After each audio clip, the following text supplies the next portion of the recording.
ప్రార్థన చేద్దాం.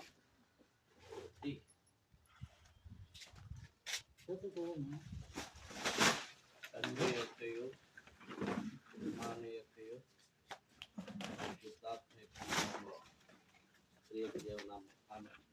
ప్రార్థన చేద్దాం. ప్రేమ కలిగిన తండ్రి, జీవముగల యేసయ్యా, జీవాధిపతి వందనాలు, స్తోత్రాలు ప్రభా. అయా సుబ్బులమ్మను కోటయ్యను ప్రేమించి ఇచ్చినటువంటి అయా మూడవ కుమార్తె పావనిని బట్టి ప్రార్థిస్తూ ఉన్నాను. అయా ఈ నెల 24వ తారీఖున పావని ఈ వివాహాన్ని నువ్వు స్థిరపరిచినందుకు, నీకు సిద్ధపరిచినందుకు నీకు స్తోత్రాలు ప్రభా.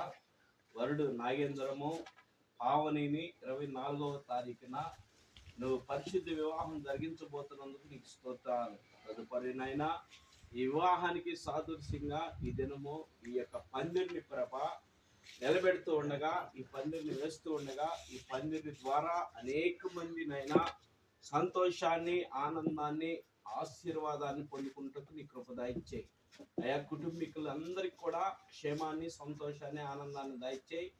అయా ప్రత్యేకించి పావనిని, నాగేంద్రాన్ని అయా పరిశుద్ధ వివాహం జరిగించి వారు పిల్ల పాపలతోనైనా సంతోషంతో, ఆనందంతో, ఆరోగ్యంతో వర్ధులకు సహాయం చేయి.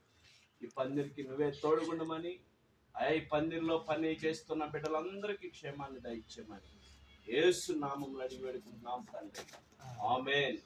ప్రవేశ రక్తానికి జయం, అపవాది క్రియలకు లేదు. ప్రవేశ రక్తానికి జయం, అపవాది క్రియలకు లేదు. ప్రవేశ రక్తం సంపూర్ణ విజయం, అపవాది క్రియలు కొంత నాశనం. హల్లెలూయా.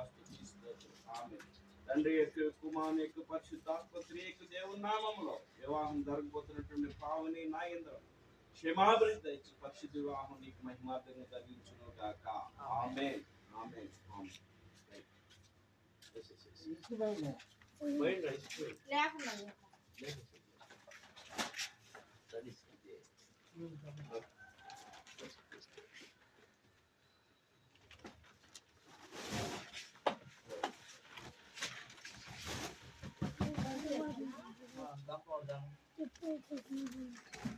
గంపలు ఉన్నాయి.